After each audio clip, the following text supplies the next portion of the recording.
Curtis A reached out to me, said make a theme song for my show. Said alright, just give me all the details, man. And my homie says he don't know.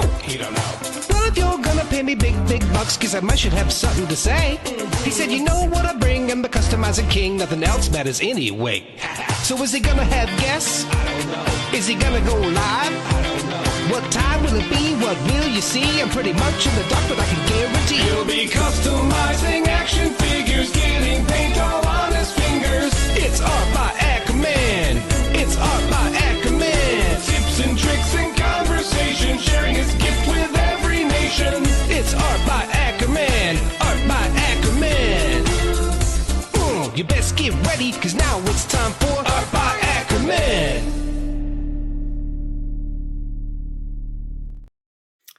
All right, folks, welcome back to another episode of How'd They Do That?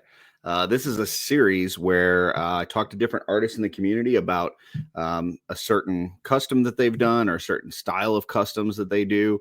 And we ask them, how'd you do that? We get some insight from them, and hopefully it helps you guys be a little bit more creative. I've already seen several folks do some things based on some of the videos that have dropped, and they've tagged the artist, they've tagged myself, and that's awesome. That's really what this is all about. You know, this is a community of sharing knowledge, and helping one another. And that's what this is all about. And I'm really excited about the one that I've got today, because when I got in this community and I, learned about all this sharing and I'd never been anybody that was artistic, in my life up till that point, and kind of figuring out that you can customize these things. There was really kind of like four big names in the community when I got in, where I was like, these are like the pinnacle of customizers. And I'm talking to one of those today. So you had, when I came in, it was, you had Jeremy, you had Dennis Derby, you had Nikki Nicole, and then you had our guest, who I'm excited to bring on right now. And that is Eric Borries, AKA Zombie13. Zombie, how are you doing, sir? I'm doing great. Let me just start off by saying I love that theme song. Jeremy DeWitt is just a stellar artist in his own right, and such a valued member of the community. He did a really great job with that. I love it. Yeah, he is super talented, and actually little plug for him real quick, because he just dropped like a full album. I know he does a lot of jingles for folks, but he just dropped a full album on Spotify that's available. And let's see, it's called Echoes, Another Path. So yeah, check that out. He's, he for the longest time, I guess he was working on some songs. He was putting this together, and I guess he would listen to it in the studio, and then we'd listen to it out and about, and it would have different sounds, and he would try to fix it. And he was just, how it is as an artist, like you're always your worst critic, right? And so he was just like really, and the guys actually just forced him, hey, you need to put this thing out. Like, you need to get this out here. Your stuff is great. So it's out on Spotify. So check that out. I've already listened to a few songs, and it's really good. But yeah, he's really talented, and I love that little jingle that he created for me. It's awesome. So yeah, it's perfect. So Zombie, before we get into like the actual customs and stuff, give us a little kind of history lesson. First of all, how long have you been customizing? How did you get into this? And specifically, what brought you into like the Mythic Legions customizing? So let's see. I've been defacing and tearing up my figures for about 33 years now. Yeah. So yeah, about the time I was 12 years old. So we're going like way back, hopping the way back machine with me here. So I was always the kid growing up, like even my outside toys, I never wanted to bring outside. I wanted to keep them pristine. So like, I guess when those teenage years hit, I got a little destructive with my stuff, and I'm turned into Sid from Toy Story. And yeah. So I've got like cans of spray paint and the little model paints and everything, and I'm cracking stuff open, like GI Joes. I'll remove the little screw out of the back and shoot them with a little missile things they would come with until they popped apart and then mix them all up and make new characters or whatever. So I went from G.I. Joe to like Marvel stuff. And, it just kind of progressed until Legions came out. And when that first Kickstarter came out, we didn't even have the figures yet. I'm going, oh my God, this is a game changer. Like nobody understands this, but I'd been a fan of the Four Horsemen since before I even knew they existed, because they did, work with, like McFarlane and Toy Biz and people like that. And I had some of their work and didn't even know it, but there was always that something there, that something that the other figures, even in the same line, were missing. And it was the talent of their sculpting skills and everything that just made those figures stand out more. So I think also their passion for it too. Like, it's kind of like when we watch these movies, right, from these properties that we love, and we go, man, I wish whoever was writing this was a fan of the source material, was just really enjoyed it. Like, you can tell with the figures that the Horsemen make, whether that's their own or they're working on somebody else's, that they just like cool toys, right? So you've got toy manufacturers that are making toys that they would want to buy, and that it makes all the difference in the world. It does. And I remember printing out pictures of the figures from the first Mythic Legions Kickstarter and going around to all of the local shops that I could think of and trying to get their attention with it. And they're just looking at me like, who are you? What is this stuff? Right. Like, y'all don't understand. You're missing out. They're like, what is this based off of? Nothing. It's based off of nothing. And that's the thing. Like, everybody wants to rehash old stuff, and then they're like something new comes along and they're like, I don't know what that is. Well, meanwhile, now they've put on a string together of years of putting this line out, that a lot of these properties we knew as kids that were like the name properties, they never had that much, that long a service of it. So it's just pretty cool. But I'd found the Horsemen's message board. Sorry, blanking there for a minute. It's been so long. But I found their message board during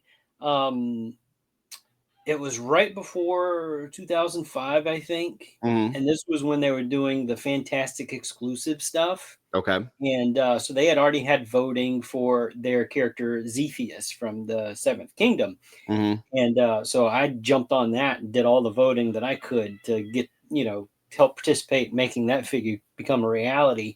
And that community was such a tight-knit group. Like, now we have the Facebook group, the Mythic Legions Cabal, and real quick, don't mean to interrupt, but I've got to ask, because I know people out there are going to want to know, and I don't really know this. I've heard a lot about the quote unquote message boards. Okay. And I wasn't there. A lot of people weren't there. Like, first of all, how would you go about finding this message board, and what was it like? Like, what was that community like pre-Cabal? So I'm not sure. Like, it's probably more so word of mouth, because at the time I was on the Fwoosh a lot, and they had the old Spawn message boards. Okay. So I was doing customs and posting them in both of those places. First, it was first the McFarlane, the Spawn message boards, and then I started posting some Marvel stuff, and somebody said, hey, you might want to post this stuff over at this other site, because we're not really into that. Gotcha. So I was like, okay. And that was the Fwoosh. So then, because the Fwoosh has that kind of news update on their homepage or whatever. I think that's how I found the Horsemen's message board. Because they would advertise those voting rounds for the Fantastic exclusive. So now for any of us that haven't been on a message board, including myself, so is it just like a website that has like different sections and stuff, or how, like, what was that set up like? So it had I mean, it's pretty much like a simpler form of how Facebook works. Like, you've got groups. So those groups would be like your different sections on message boards that you could go into, and you start a thread, you make the original post or whatever, and then people would make a post underneath that. That's basically their comment. So it's kind of like the precursor to social media as we know it today. Yeah, because I've heard that on those message boards you would have, like, especially as they went into like making Motu classics and stuff, like you would have people kind of putting out, like, was it whether it was digibashes or their own character creations or whatever, and saying, hey, this would kind of be cool, or I'd love if they did something like this, that kind of stuff. So, and then obviously then, Mythic Legions comes around and, changes the game. So Yeah, it was a good build up before we got to Mythic Legions too, because you had yeah. all those great Seventh Kingdom stuff, and Mhm. they had a lot of artwork for lines that just didn't get off the ground that you could vote for or whatever, and they Oh, they had really? their own fan bases, uh, that were like, hey, we really want you to make these, and Mhm. the guys at 4HQ was like, yeah, there's got to be enough interest in it before we can fund it. And Right. but then you had Gothropolis finally got off the ground, and they made some of the characters for that, and then that kind of led into Mythic Legions. Mhm. So Well, it's interesting to hear that they had kind of like voting way back then, because I know there's been a couple other fan voting things. I mean, obviously, we all know about All Stars, but even like the Borgus Vermilius, like there was a whole campaign thing with that, right? As far as voting on that. yeah, so that kind of stemmed out of that fantastic exclusive voting for complete characters from the various little lines that you could vote on. So Hmm. as time went on, the people of the message board, the members, kind of missed that voting on let's build a character. Yeah. So that was so Vorgus Vermilius was kind of like one of those first fanned demands, like, hey, we want to help build a character for this campaign too. And the Horsemen listened. They were like, you know what? We're going to drop that in as a stretch goal. You guys do the work, figure out what you want, and we'll make it happen. And pretty much the guy that ran the message board, Hmm. he put together the voting rounds and everything, and we got to vote on which torso, which arms, which head, which horns, and all that kind of stuff. And then it eventually came down to, all right, well, we got to vote on colors now. We've got the body. So Right. he would release these sketches of the body parts, and I was taking those images and cutting out the background and making them like paper dolls and Hmm. showing people like, okay, here's where we're at. Like, I Hmm. was the one doing that. I was, Yeah. MS Paint cutting out everything and putting it together. And it was all wonky and disproportionate. But a lot of people were like, "Hey, Yeah. I'm glad you did this," because in certain situations, like that ended up turning the vote Yeah, it to helps a you different visualize direction. what it would look like finished. Yeah. Right. Right, because people were saying, "Look, this is all well and good. We don't know what this thing looks like that we're putting together," So Yeah. people were being very vocal about that. So I was like, "You know what? I'll just do it." So Kind I of. paper dolled the whole thing together. It kind of sounds like the armory experience that they just did at Legions Con, and I know Kirby did like this like app that you can use on your phone where you could say, what if I wanted to take the red arms and legs, but I wanted to put them with the black torso, and I want and you would get this, and it kind of looked a little wonky and stuff, but it at least gave you an idea. And my understanding is a lot of people just like printed those out and brought them to the armory experience, and they're like, I want to make this, like, help me put this together. That's awesome. So it's kind of cool that it's like, continuing the stuff that you were doing early on was very much, present this year at Legions Con. Yeah, So, yeah, and there was a lot of that going on back then too, because there was people taking, the images from the Kickstarter and making what we call now a digibash yeah. of different body parts mangled together, going, "Oh, I can't wait to make this." And that's kind of how the Barbarian Builder set originated too, because people were like, "Oh my God, we want this particular character that's in another property," and the Horsemen Right. were like, yeah, we can't really do that. We don't have permission. We don't have the rights for that, but we can kind of get you there with those parts. So they put all that stuff together. It's like, okay, here's a builder pack for a barbarian, and Right. let's see what you can come up with that. And of course, everybody made that one character. Oh yeah. Um, I mean, that, but that was an amazing set. I mean, for the longest time, and even today, I mean, the price is a little steep now. It came out recently as a re-release, but even now it's still a little steep. But for the longest time, people said if you're going to get somebody into Mythic Legions, the best way to do it is you hand them that Barbarian builder pack, right? Because it immediately gets them in that mindset of these things are modular. They're meant to be taken apart and swapped around and switched, and give them different weapons and accessories and stuff. And that package helps you kind of get in that mindset right off the bat, because I mean, like I said, before I got into this line, I never customized, and I never even not even popping a swapping.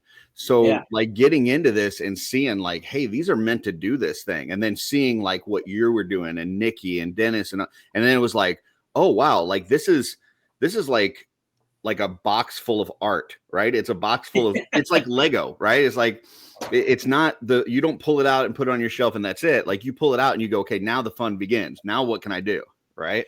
Right. And it's interesting to see the evolution of how some figures, are today, and it's kind of an evolution of that barbarian barbarian builders. I can't say it. You know what I'm trying to say. I know what you're saying. Yeah. And it's like, even with this one's really great with the pop and swapping, and even the arms and legs. The fact that it comes with that extra set of arms and legs is right. So, and it's in a much smaller package than the bigger deluxe set. So I mean, it's interesting to see anytime in the community when people are like, hey, I wish they would have given us an extra head here, extra head there. I'm like, and even like the heads packs, I'm like, heads are cool, but I got boxes and boxes of heads, right?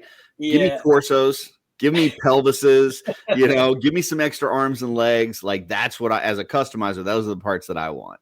Right. It's like, do you even collect the line? You're asking for this stuff, and if you just buy a few figures, you've got it. Yeah, dude, I got so many heads just sitting around not being used. Yeah. So kind of getting to those like digibashes from the board. So you have the first wave that comes out, which was just massive. What was it, like 40 figures or something in that first wave? Something like that. It was a ton of figures.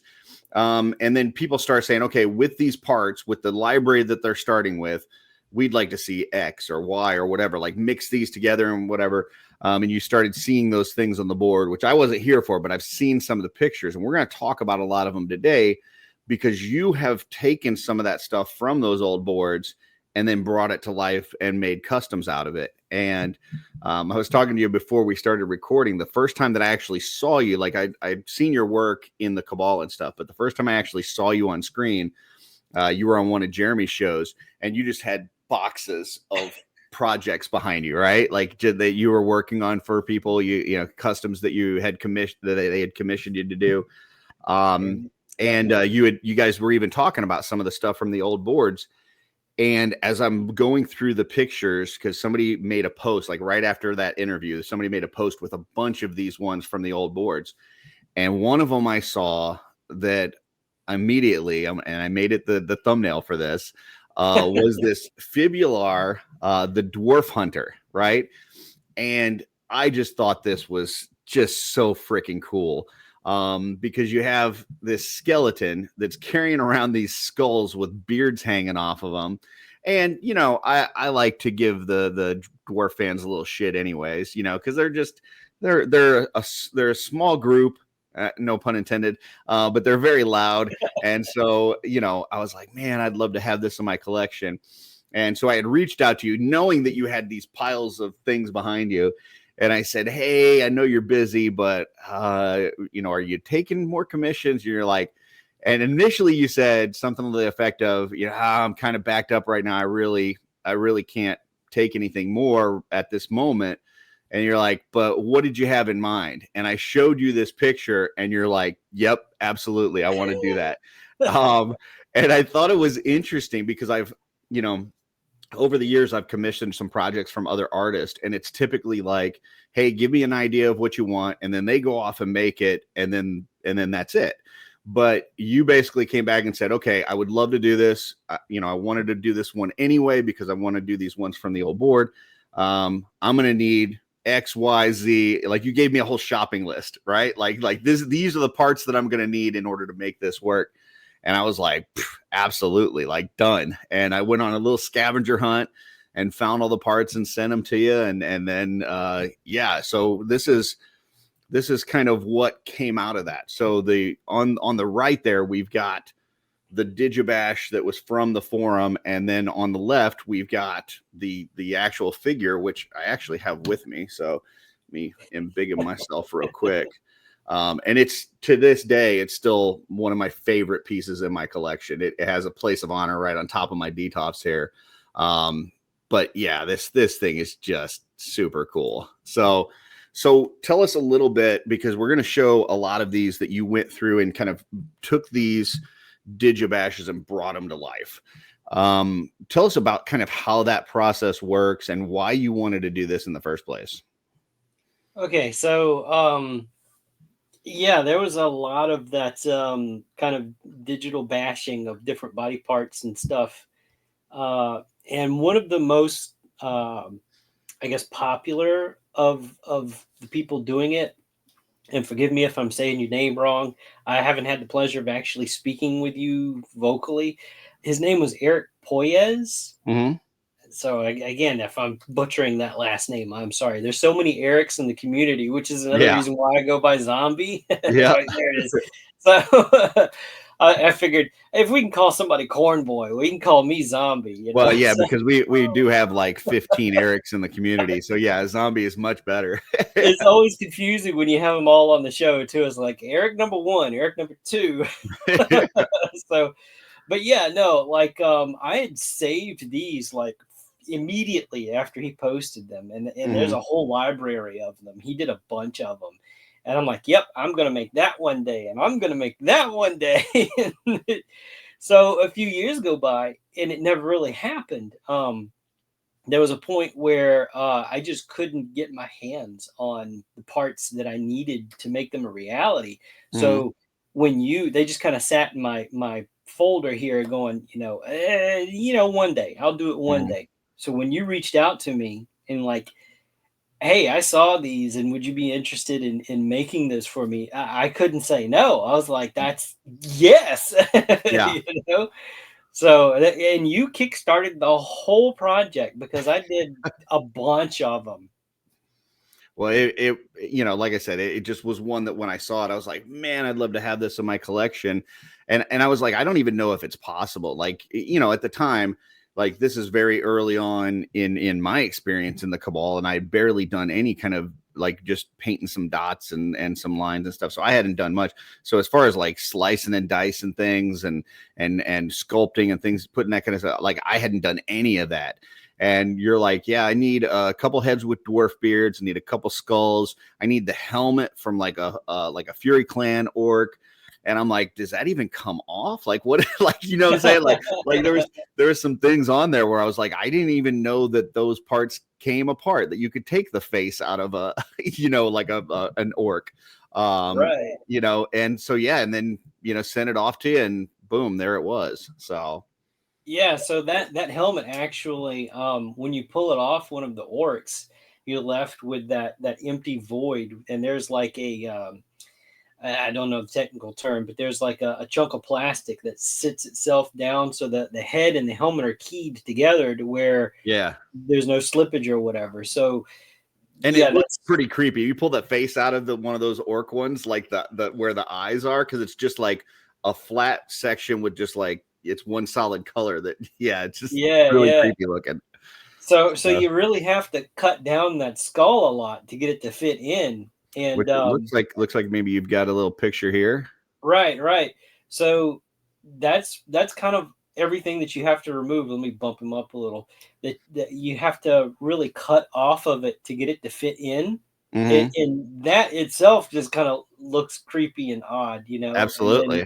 Yeah. Here's another shot here, a side shot of just how much of that material you have to remove. And I did try to, like at the top, you can kind of make out where I did where that key cut is to try and get it to seat inside that helmet a little bit better. Well, and I remember I had a conversation with you at one point because I think somebody had done like a ranking of customizers, which is never a good idea. Like you're always gonna leave somebody out or whatever. And we were kind of talking about what is customizing, because and it's subjective. Like it can be, maybe pop and swap is a custom, maybe, painting is a custom, but you're like, there's another type of custom, which is really cutting things and sculpting things and changing it into new shapes and all this kind of stuff. And that's really where you kind of shine is a lot of this, the modifications and we're going to show one later where you did some amazing sculpting and kind of talk about that. But yeah, this kind of stuff is really impressive because you're taking two things that exist in the Mythic Legion line that don't normally go together and you're making them work together. Right. And even like with this one here, you can see where I've added a little bit of sculpt to add some of that bone detail back into it, where the ear would be for the orc. So I did have to like cut some of that off just to get it to fit inside the helmet first, and then that's some epoxy sculpt that I just kind of added for more bone detail back into the sculpture. Awesome. Which, yeah, I've been using. I remember you talked about that on Jeremy's show too.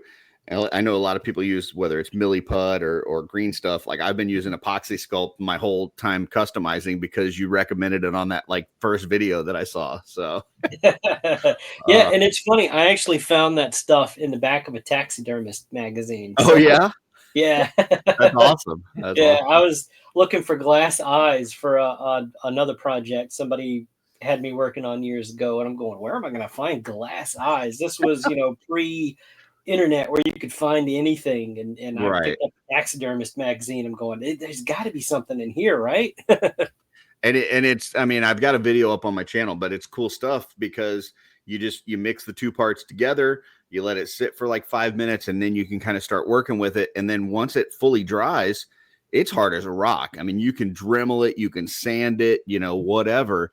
And then it's ready to go. You don't have to bake it or anything like that, like you do with normal clay. But yeah, it's really cool stuff. So yeah, even with these the dwarf skulls with the beards and everything, you have to cut some of that off to be able to get the beards in there. So yeah.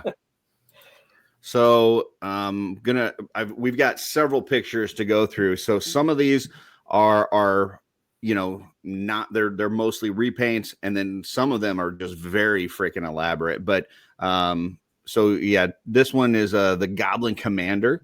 So obviously a little bit of, I'm guessing based on the time frame you did that this is more Bog Goblin and not the Hellfire, right? I think so. Yeah, that was before the Hellfire got released, I believe. Yeah. So pretty cool. I love the paint job on the head, just like the transition of colors and stuff. Yeah, that's a lot of like your base coating, and I didn't use white. I used like a light gray sort of color, and then I did like a green wash on it, and then I did that transition from the top all the way down to the bottom. There's a lot of just dry brushing, and then I think under the chin mouth area I did like a really not like a forest green, but just a dry brush over that to try and make it pop. I really tried to take Eric's work that he did with just photoshopping and just tried my best to emulate that. Even with the armor, it's really hard to see in some of the pictures.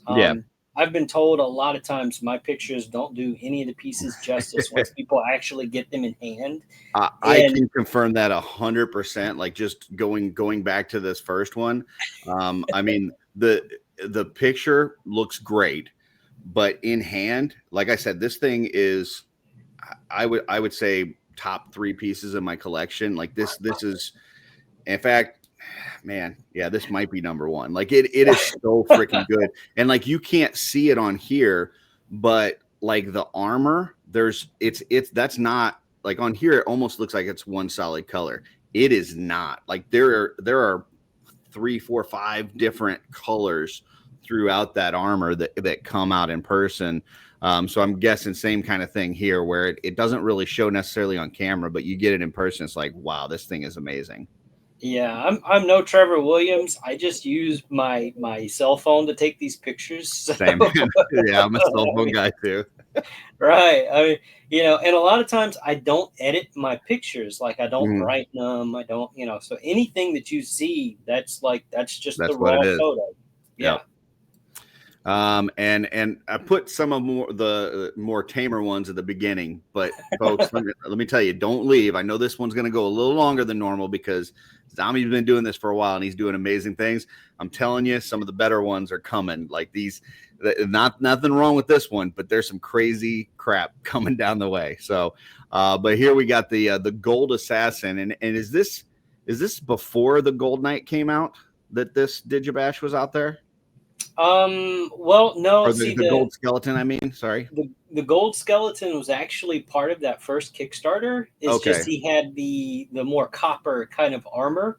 Gotcha. And like a lot of people just didn't like, they were vocal, really vocal about it. Like, I don't like that at all. Like, it doesn't make sense, you know. And then when he did this one, like, who doesn't love black and gold together, you know? Well, the thing that sells this for me is that, like, that ghostly skull on the tabard, like, and it's really cool in the photo, the Digibash, but it's like, okay, but you know, how are you going to realistically do that and make it look like this ghostly skull? Like, and man, you nailed it. Like, it looks great. So. There was a lot of these that I scratched my head going, how am I going to do this? Yeah. And that was a lot of like almost painting with no paint on the brush at all, just kind of stippling it in. Yep. And then I'd have to go back with the black and go, nah, that went too crazy. I got to kind of erase that, cover that up, and go back in and do some more. That's awesome. Then you've got a few demons. So I don't know. Eric must have been really into demons because he had a few of them on here, and you've, you know, it's amazing to see how you've like brought these things to life, and it's like straight off the page, and then boom, there it is. So this one to me started as pretty straightforward. Like, okay, I totally get what I'm going to do, but that collar that he used. I mean, at the time, that's all we had. Like, there was the evil one, the heroic one, then you had the smaller, like, circlet one. Yep. But as time went on and I got to, you know, actually have the parts to work on these, that newer collar came out for, what was it, Varg, I think, first, and then the Pitorion came with it. Yep. So I was like, I'm going to take a little bit of creative license. Too, right? Yeah. Yeah, I think so. I think so. Well, yeah. Yeah, so I took a little creative licenses with it and updated this one. And the person that ended up with this one totally loved it. She was like, no, that's perfect. I like that a lot more. But the challenging part to this one were those horns in the back, because there's no port for those, and they're at kind of a weird angle. So I actually had to take one of those mysterious back pieces that people still ask about today. Like, what is this? Yeah. So I took one of those back adapters and I stuck some, I think it was a paper clip, and bent them into the shape that I needed, and added a bunch of epoxy sculpt around that and glued those horns in. So I had to sculpt and fabricate a whole new piece that doesn't exist for this one.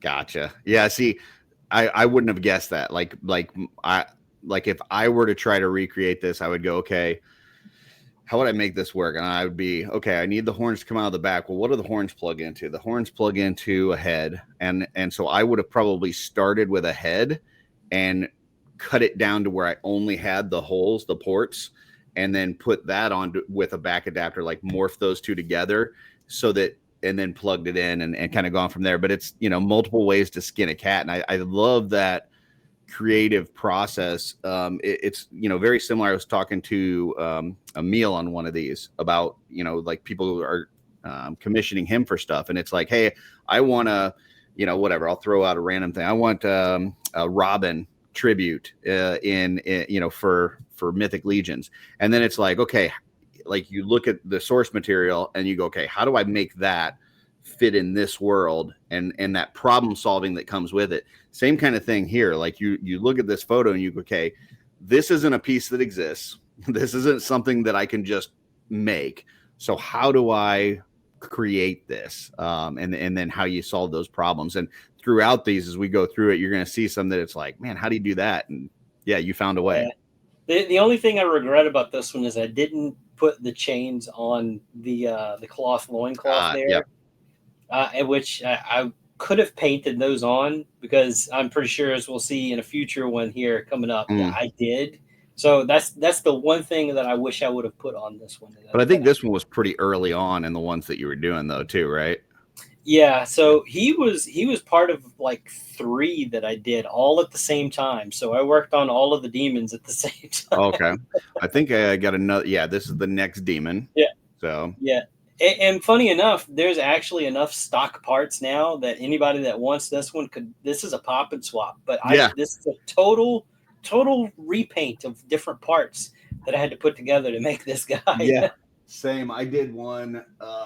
Actually, it was like maybe my 3rd or 4th custom I did when I got into the line. I took a Zazar and I made a red demon using that My Action Figure Customs, I believe, torso, the one with the spikes on it. Oh, okay. And yeah, I did that like really early on, but now, and even the head on here, like if you look at if you look at the head, like to the shading from the top of the horns and stuff, like if you compare that to the one that came in the heads pack, almost identical. So yeah, I see what you're saying though. Like you build this thing, you do all this work, you paint all this stuff up, and it's like now if somebody grabbed like a Belphegor and one of the heads pack, like there you go. Yeah, which is great. Yeah, it's cool. Complaints there. It's so if anybody ever wanted this one, they could, or a red Krampus even. That's even less pop and swap. There you go. That's just a couple of pieces you got to change. And the weapon on this one was interesting because in a lot of the digibashes that Eric made, I didn't even notice the blade on the back. Okay. The weapons aren't really shown all that much. And again, this is another one I could have painted those rune designs on the loincloth or whatever. But the weapon, I'm going, what am I going to give this guy? So that is, that's one of the staff toppers, and I think it's connected to one of the like the standard, like I don't know what you call those, the like middle piece or whatever, and then that bladed handled, elf vampire sword thing is plugged into it. So no glue at all. Blade on the back. That's cool that it's a staff into a blade. I love that. That's cool. So that was really fun putting that together. It was kind of like, what, I'm looking at all these pieces going, what can I do with this? And I just kind of, it's like I pop and swap the weapons. That's cool. That's what he's getting. Yeah. But this one, okay.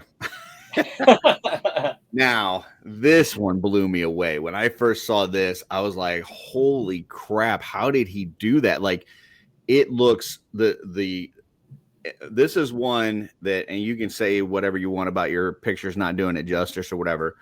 The finished product, in my opinion, blows away the digibash. Like, the amount of like the cracking lava-ish look on the chest, the runes on the tabard, even the horn, like it is so freaking good. This had to take you forever. Like it is so many intricate details. Tell us a little bit about this one. That one was very meticulous. So I have this love-hate relationship with lava effects. Like I've been asked a handful of times to do these fire characters, and every time I do it, I'm like, did I really do it justice? I feel like I could have done better on that. And that goes back to being your own worst critic again. Right. So I was like, all right, how am I going to do this? The focal point's definitely going to be all those cracks and crevices and stuff. And I don't want to carve into that chest because that's not what it looks like in the picture that Eric made.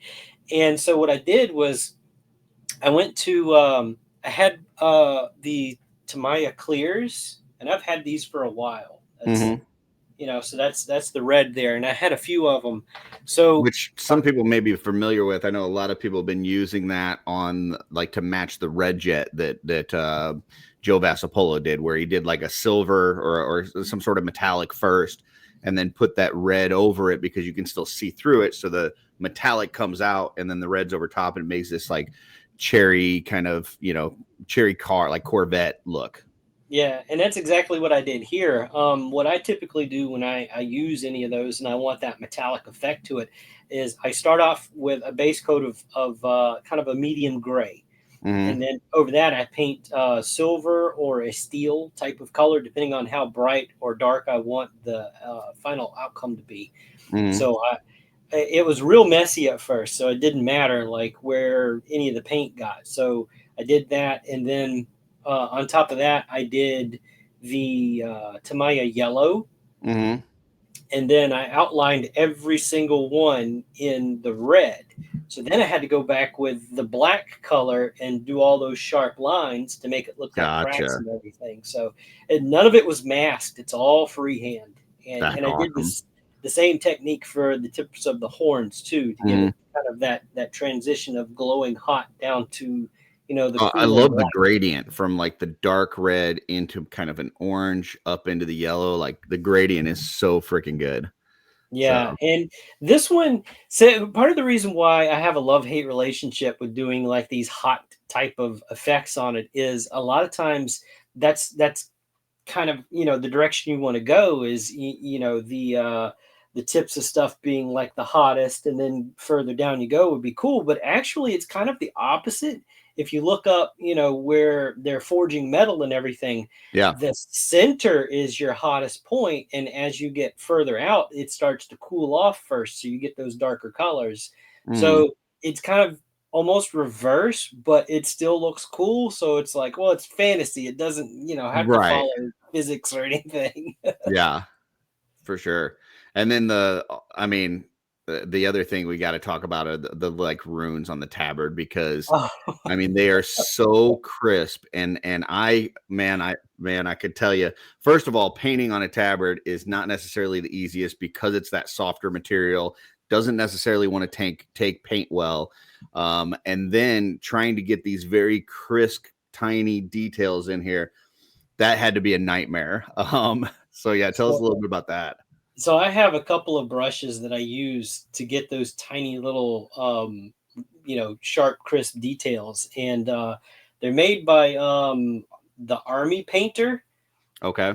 And oh, that is really going to wash out in the light. Okay, so There it this is. one is called Insane Detail. Okay. I know you can't really, I you're not going saw to it be for a able to second when it read. was back a little bit further, but Let me there you go. let me block the light here. There we go. Yep. You can kind of Insane see it detail. there. And I mean, they're like pencil lead thin on some of them. So Mm. this one is probably my favorite to use. And then I've got another one called the Psycho, and it's even I've got a smaller. psycho, and it's like it's like one hair basically. It's like so tiny. Yeah, it's tiny, man. It's like, yeah, you have to be a psycho to use this. It's So did you, before you did these runes, had you like drawn it out on paper or something? Did you know like how you wanted it to look, or were you just kind of looking at the source material and then trying to freehand and match it, or how did that work? Yeah, the second option. Okay. I had it on my phone, and I embiggened it as much as I could, and I'm just Yep. holding it side by side, and I'm going, yeah, it looks right. It came out great, man. They look fantastic. Oh, So thank you. yeah, awesome. Next one, and this is one that, the digibash comes out. We don't have that part. Like the torso, that rib cage did not exist within Mythic Legions. Now we've just recently got Legion Builder 2 skeleton. We've got Maxilius coming out. We got the graveyard skeleton coming out, to where we'll have something like this. But at the time, this didn't exist. And along comes Walter DeMarco to the rescue, right? Yeah, oh, absolutely. So he puts out this piece with Wolf King Customs, where it's kind of got this armored part at the bottom into the bare rib cage. And man, I gotta say, when you saw that, you probably were kind of drooling a little bit, going, "Okay, now I can do this," right? Yeah, exactly. Yeah.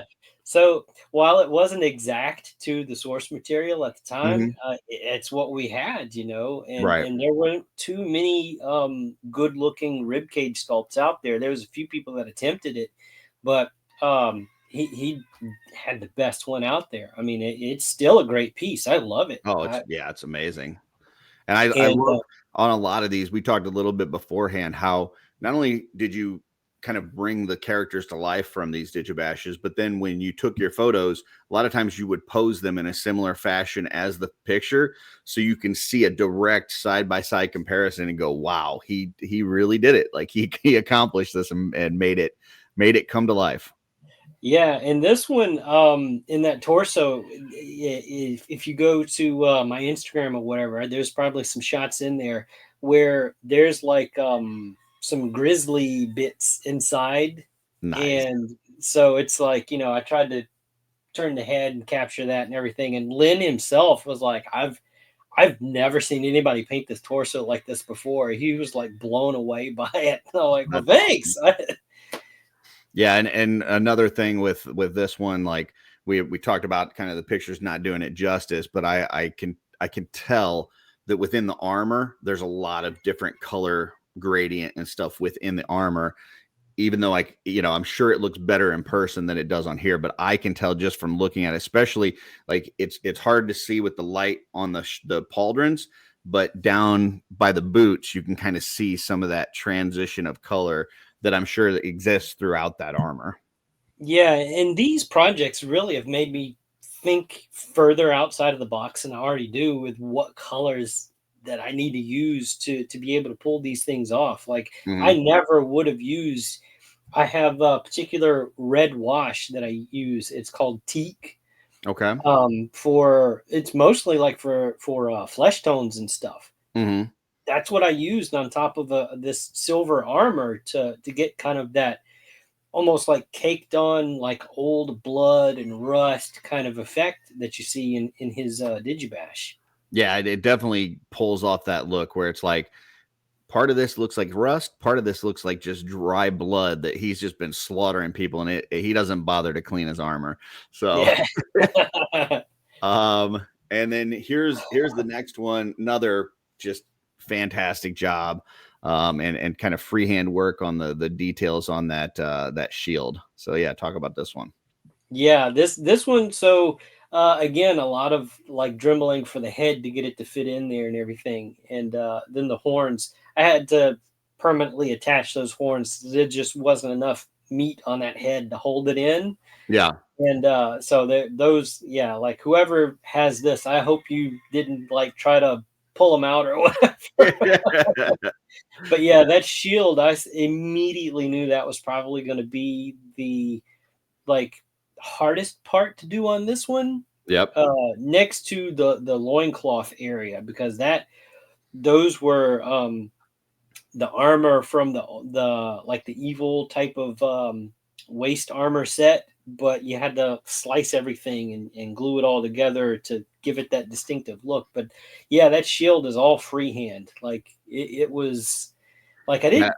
Yeah, I I love feel the I didn't really get incorporation. it. I'm Oh, I was sorry, just go gonna ahead. say I love the incorporation of like the waist armor under the pauldrons, like giving it that like a lot of times you would see like in historical armor to where it would have some sort of leather or fabric or something underneath the metal so that it wouldn't be as uncomfortable when it's sitting on you. And just it coming out with a little bit of like the rivets and stuff looks great. Yeah, and that too was a challenge because it was like, all right, how am I going to attach this? Like, it can't just sit there, Mhm. So I had to add a little bit of epoxy sculpt in there to where I could have something for the glue to bite to, because it was just it wasn't working any other way. Yeah, it looks fantastic. Next one is we're getting to, a lot of these last ones are just absolute bangers.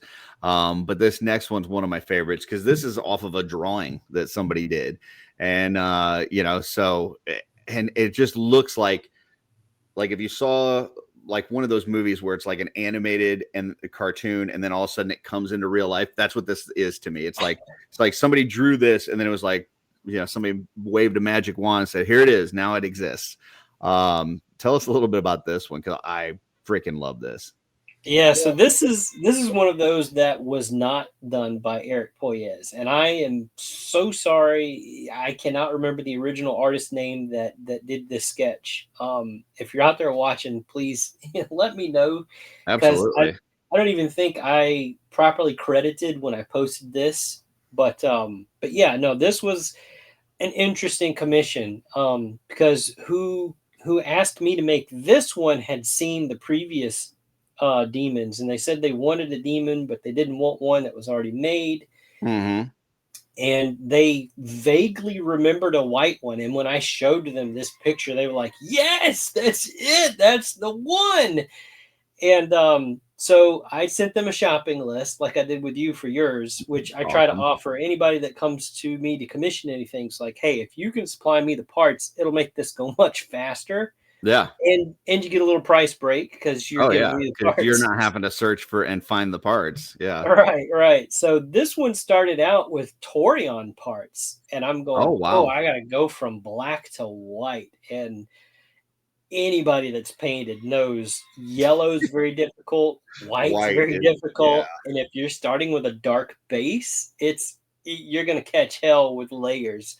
Yeah. So what I did was, okay, here's one of those things where um practice what I'm telling you. Just Mhm. don't follow my example here because I had to go with acetone to remove the black paint. And that's Oh very wow. dangerous because you can melt your plastic. Mhm. So it was very slow. It was like wipe, okay, clean it off, wipe, clean it off, wipe, clean it off, just so that I didn't erase the detail in the mold of the sculpt there. And when I did that, it left this kind of almost outline in all the crevices and everything. And my first inclination was, okay, I got to get some more Q-tips. I got to get all that out of there. And then I'm like, wait a minute, wait, that looks really good actually. So I played that up in my paint job. I did my white coats, and you could still see all that kind of black in the crevices of the Yeah. musculature. So I just took my paintbrush and just kind of further outlined it. And I think it worked out so much better than what I was originally going to do, which was just going to be just paint the guy white. Yeah. No, I love the black outlines. Like there, we've seen several, companies do like cell shaded stuff lately. And I don't know, something about it just never looks right to me. Like it always looks rough. Yeah, This yeah. this looks amazing. Like if this is how companies did cell shaded figures, I would buy them right, left, and center because this looks awesome. Yeah, a lot of the problems I have with those kind of black and white, cell shaded kind of things is they do a lot of like that cross hatching and stuff in a lot of the Yeah. areas. Yep. And I've never been a fan of that, even in art class. Like, oh, why are you making me do this? It looks stupid. Right. So, That's awesome. All right, next one, and this is probably my favorite. Because not only did you get that chain details down the fabric, which looks amazing, but this shield blows me away. Like I saw this shield and I was like, "There's no way that is real. Like that has to be some sort of photoshopped something." The fact that you were able to do that, it looks like something that somebody would like draw in chalk, like in on a big mural or something. Like it is so freaking good. And honestly, my mind can't wrap around how you accomplish this. So please tell me a little bit about this because this is amazing. I got to remember how I actually did that. I mean, of course, it's like I said, it's all freehand. I don't really mask a whole lot, like very Mm-hmm. rarely. So that was I probably started out just painting the whole shield black first, Mm-hmm. and then I probably ended up using a pencil to give a rough sketch of the shape of the skull, and a lot of it was just going in with paint. Going, I don't know, does that look right? Because the shield's kind of at a strange angle, Mm-hmm. and so like that head-on shot that you see kind of looks a little bit weird and a little bit pointed, but when you turn it, if you get it in that same pose from that digibash, it Yeah. kind of looks a little bit more, I don't know, in place with it. But then, a lot of it was all right. So it looked really clean when I did it. Mm-hmm. So then I took, one of my rough paint brushes or whatever, dipped it in those colors that I used it to make the streaks, and just kind of went, with it just straight Ah, down. So that's cool.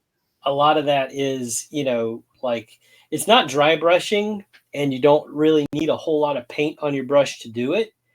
It's just kind of It's like, I guess with dial makers, if they're going to do like a wood texture, they have like a Yeah. weird wiry kind of brush that they use. That's kind of what I did there. Okay. So yeah, that's something that's totally new. I've never heard that before. So because it does look like as the transition from the the left side of the like more white part of the skull into the dark side, it does look like it starts to fade as if it's like dry brushed, but it's not dry brush. And I knew there's no way you could dry brush it unless you masked all that stuff off, because you would get it in the other areas, that you don't want it in. So you're saying you kind of painted it, it looked nice and crisp, and then you did this technique over it? Yeah, and the shading from the dark side of the skull to the white side, it's like it's not really a dry brush. It's like it's close to like stippling, like you would like get some Gotcha. paint on your But brush with and then less just and kind less of paint as you go towards the black part?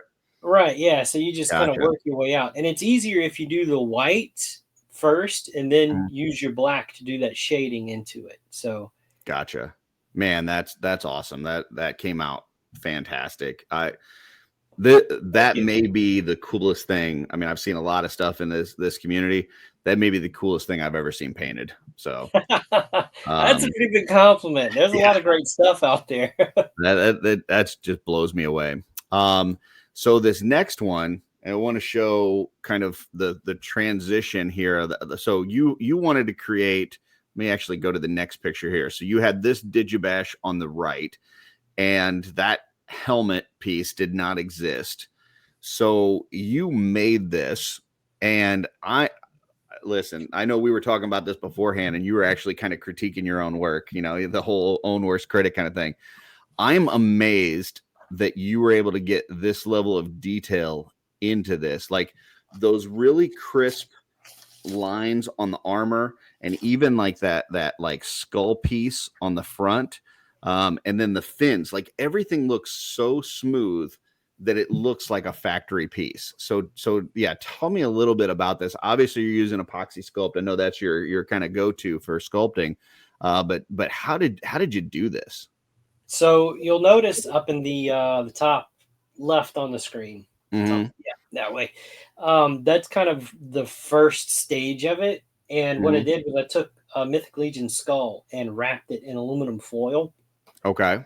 Just one of those old school sculpting techniques that when everything was just sculpted by hand, if you needed to add something onto your sculpture but you didn't want it to fuse to the rest of the body, a lot of times you'll see those old sculptors, they'll wrap a head in the foil if they're going to sculpt, like if it's a female, a bunch of hair. So Mm-hmm. they'll actually put it over the shoulders and stuff. That way it's a separate piece still, and it looks very rough at that stage.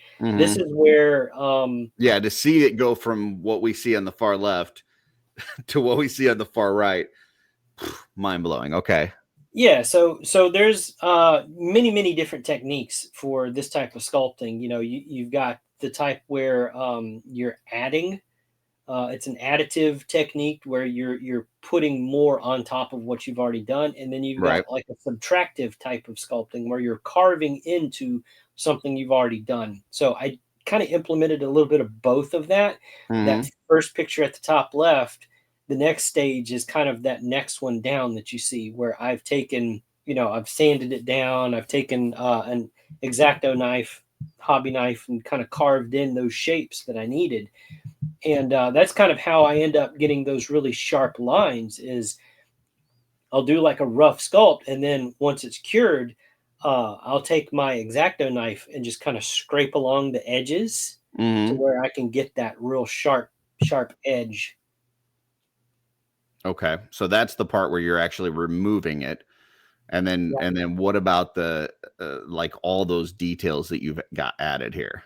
So once that stage is done, where I've carved it and sanded it, and I've got the shape that I think I need, that's when I go back and add more epoxy sculpt into it, and that's all that line work with a little bird skull and that back fin. Now you'll Mhm. notice the wings on the helmet. I wanted to incorporate a little bit more Mythic Legions into it, Yeah, so I make didn't it have to. look like it's still part of the line. Right, right. I didn't have to sculpt those. So this whole thing is actually based off of the helmet that came in the Gothtropolis Kickstarter for the Raven.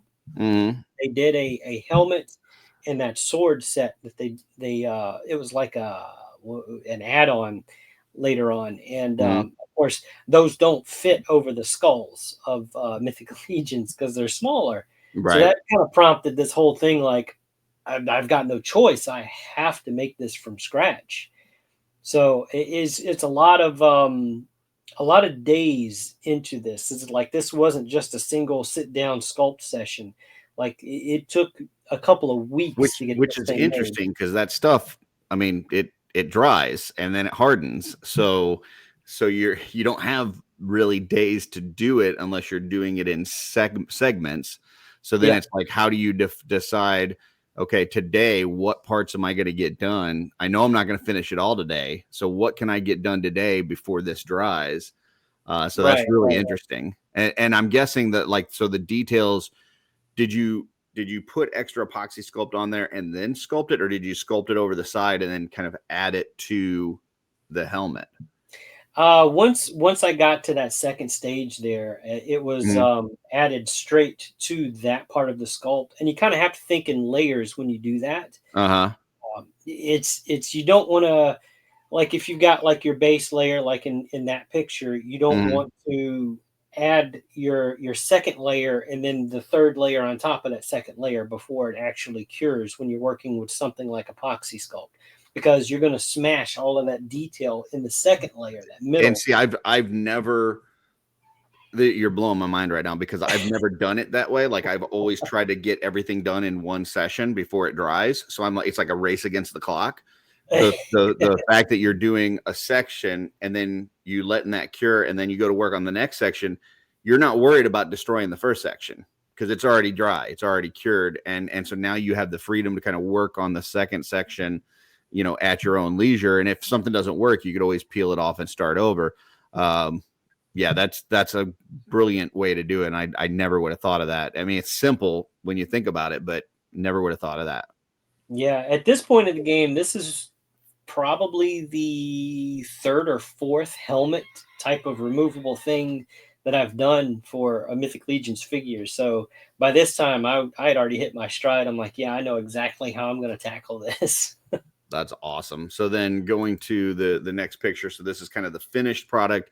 You see the photo over on the right, the digibash, and then you see yours that you completed. And once again, just like took this thing that only existed in somebody's head and on paper and brought it into the real world. It's always fun. Yeah, absolutely.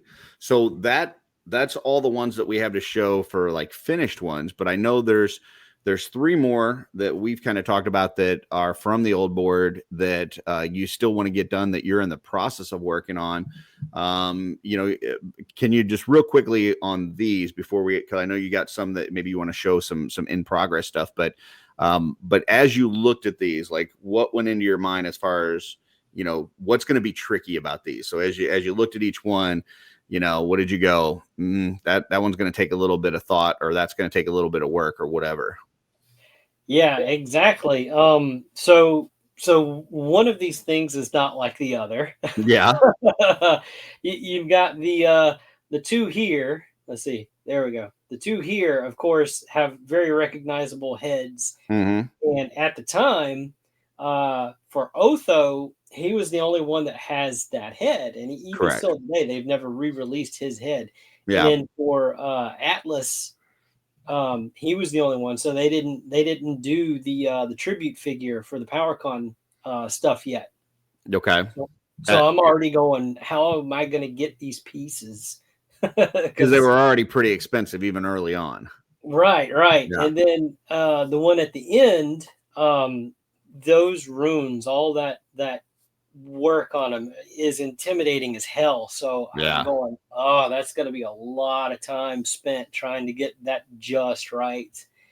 And today, and that green in the middle is such a unique color and just very vibrant. I would be like, man, how am I gonna, like, what am I gonna use? Because you're probably not gonna find something right out of the bottle that's gonna match that. So then it's like, what what do I need to mix, or what layers do I need to do to come up with this kind of unique green for the tabard piece? Yeah, So, and a lot of that, I'm really good at color matching. mhm. I'm actually what they call a tetrachromat.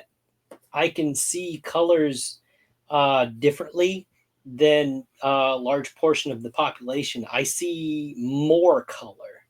Oh, nice. So it's yeah, the test that they had us take, they had a scale there, and like I surpassed like their number on their scale, and it was like 70 something. It was like this rainbow screen that they had us look, and I'm counting the colors, and I was like way past what their cutoff was, like 71 colors or something in the spectrum.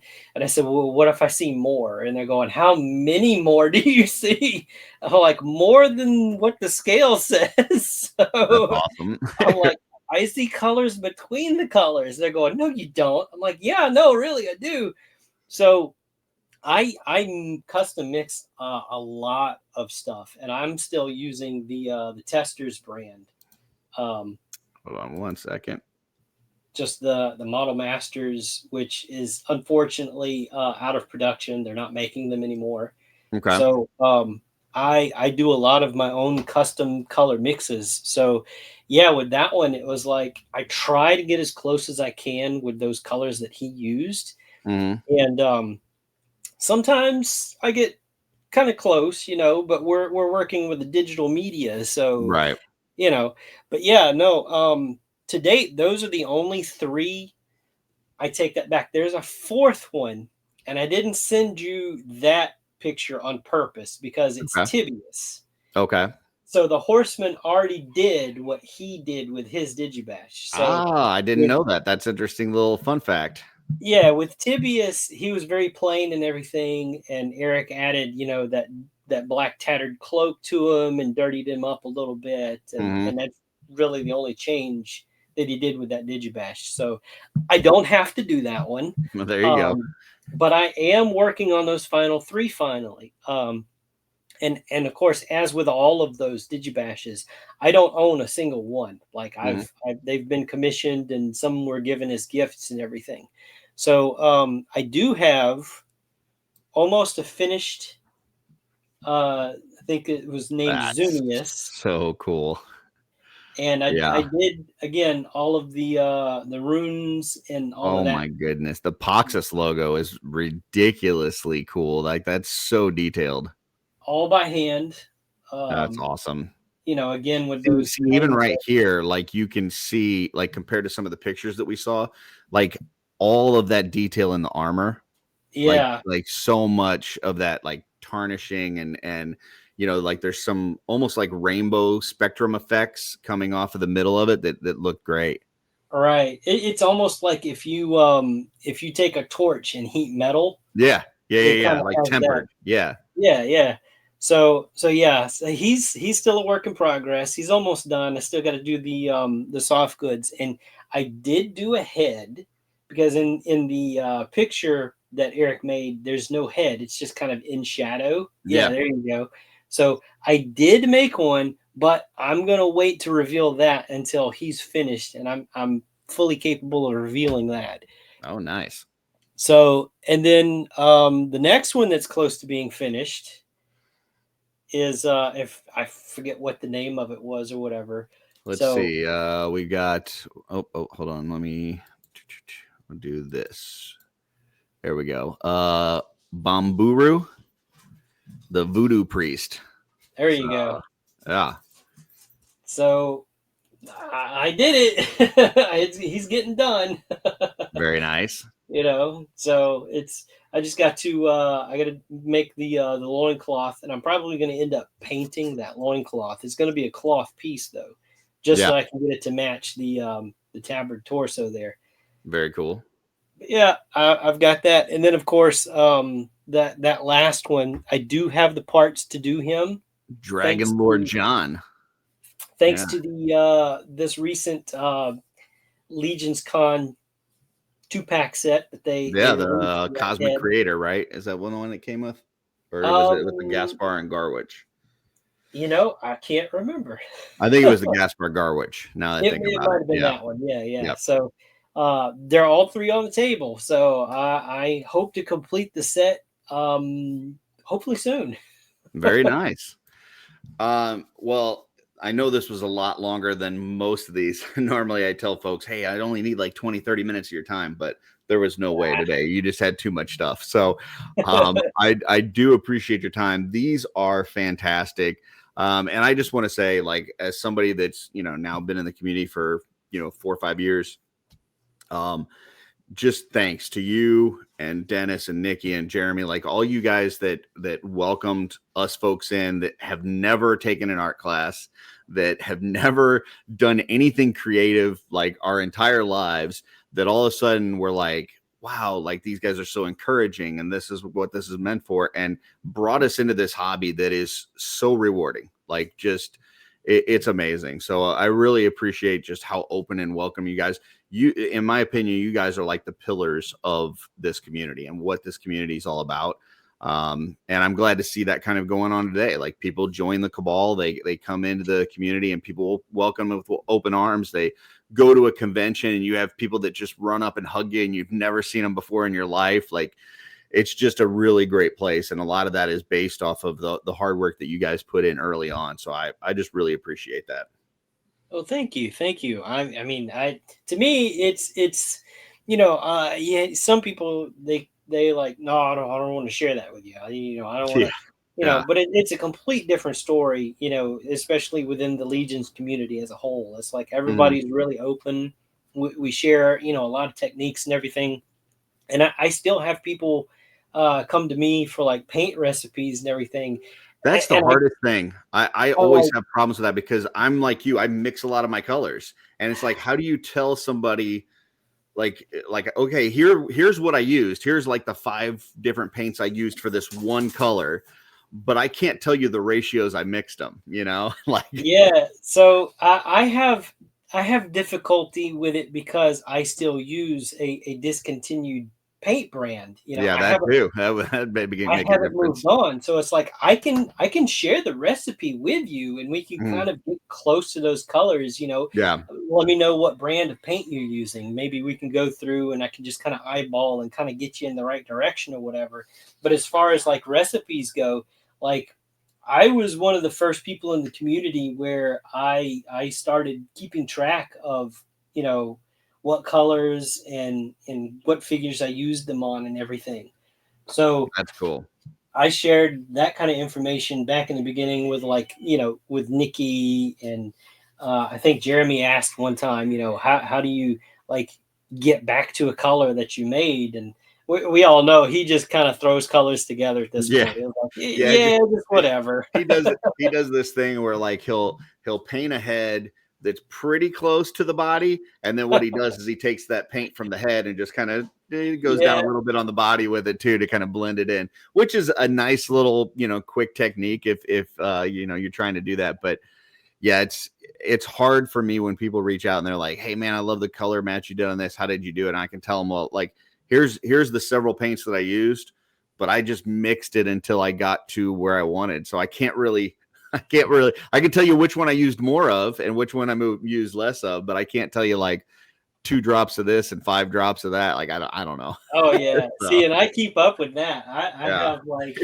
for that armor match that I had to do for the Otho guy, like Mm, I got several swatches here that I did, and when I that's got it, I awesome. wrote down what I used, and I've got like these bottle caps that I mix my paint in and everything, and That's so cool. it's like toothpicks, like dip in the paint, like count the drops and mix, and like okay, that's not quite right. Let me go back and let me add something else to it, and okay, now I got it. I've had 2 that like I liked so much that I just made bottles of them. So like I've got one is a color match that I do for the Cosmic Century, and I just make a bottle of it. That way I can have it and I can do whatever. And the next thing is like an orc goblin skin, which I know there's some variation between different figures, but I've got kind of a base that I use that is really really close. And so yeah, I just kind of keep a bottle of that already mixed up. But other than that, I usually just kind of okay, I'm going to start with this one. I'm going to add a little of this, add a little of this. This looks a little too blue. I'm going to add that color, like whatever. And then just kind of get there. But that's cool. I do know there's a resource in the Cabal for anybody interested that has a lot of paint matches listed that people are kind of adding to that all the time with as new figures come out and stuff. So you can definitely go check that. You know, a lot of people are looking for a certain paint match out of the bottle, and sometimes that does happen, but it's not very often. So just know if you want to get it exact, it's rarely going to just come straight out of a bottle. You're going to have to do a little bit of work on it. So yeah, and even with, you know, straight out of the bottle, sometimes it's risky because even within the same figure, like one that you have might be, you know, a shade darker or lighter, you know, give or take wherever it was on the line when it got painted. And who did it and everything. So there's all kinds of variations that can happen. Well, yeah, I mean, the one for sure is like flesh tone, like Caucasian skin tones. Like there's this whole different spectrum of it. So, you know, do you want to get into a paint line where you have to have 50 different flesh color paints, or do you want to learn how to mix flesh color paints and come up with the mixture on your own to make it match? So, you know, you can do both. If you're willing to buy 50 different flesh color paints and just have a whole rack of flesh color, more power to you. But typically I'll start with one color and just add what I need till it gets to the point where I want to use it. So sometimes that's what you just got to do. Yep. Well, man, I really appreciate it. This was a great discussion. Any other kind of final thoughts to folks out there that are trying to get into this hobby? Maybe they saw, you know, they have an idea in their head, or they've got a tribute idea, or you know, a digibash or something that they saw and they want to get into this. Any thoughts for them or any advice? I mean, really just dive into it, get messy, make mistakes. That's how you learn. You know, nobody does it perfect first time. I certainly don't. There's been pieces that I've messed up as long as I've been doing it. It's like, okay, well, I learned what not to do now. But also just reach out into the community. And I know as customizers, we kind of want to hold stuff close to the chest until it's done. I've never really been one of those types of people where I've worked on something and I don't want to show this. I don't want to tell anybody because I want to be first. Even today, I like you had those ones, the works in progress, and I didn't initially put, you know, this slide in the slideshow because I didn't want to tell people like he's working on this, because I don't want anybody, you know, try to beat you to the punch or have it ruined for anybody that has commissioned and stuff. And you're like, no, they know what's going on, and I'm okay with this, and you know, that's awesome. And that's what you and so many of these other folks in the community have been about right from the get-go. So I appreciate that. Yeah, no, just ask. You know, if you're not sure about stuff, just ask somebody. You know, everybody knows somebody in the Cabal, whether it's, you know, you, Curtis, or Jeremy, or me, or somebody else, Dennis Derby. I mean, he's a blessing to the whole community, as you know, he's a wealth of knowledge. Yeah, absolutely. I need to get him on one of these. I know, you know, he's got the new little one and stuff, and so he's been kind of busy with that, but I need to try to get him on one of these. But man, I really appreciate it. Thanks so much. Anything you want to promote? Obviously, you got your Instagram handle up there at zombie13.customs. Anything else you want to promote before we close out the show? You know, you can actually catch me most nights. Monday night, I do a show with my buddy Dustin Yoke, Geekmen and the Masters of the Thunder Nerds. You can find us on YouTube. Our times vary sometimes depending on our schedules or whatever. That one's a bunch of toy talk. Sometimes we do a bunch of interviews. I know we just recently did an interview again with Brian Flynn from Super 7. Got a little bit of information out of him. Awesome. So, and then on Fridays we do movie talk. We pick a couple of movies for the week. Oh, and, nice. You know, we rate them and all that kind of stuff. So you can find me Mondays and Fridays on YouTube on the Geekmen and the Masters of the Thunder Nerds channel. Beautiful. Sounds good. Well, I appreciate your time. I'm going to put you backstage, close out the show. If you've got to run, I totally understand. If not, hang out and I'll be right back with you. Thanks a lot. All right, folks. That is another really fun how they do that. Like I said, I know this ran a little longer than what we normally do, but man, just such a wealth of awesome stuff there. Hope you guys picked up some really cool, you know, techniques and ideas. and it's inspired you to go out and make your own thing. And if you do, make sure you tag Zombie in it, tag myself. It's Eric Borries on Facebook, or zombie13.customs on Instagram. So tag him, tag myself. We'd love to see what you come up with. And until next time, folks, keep creating.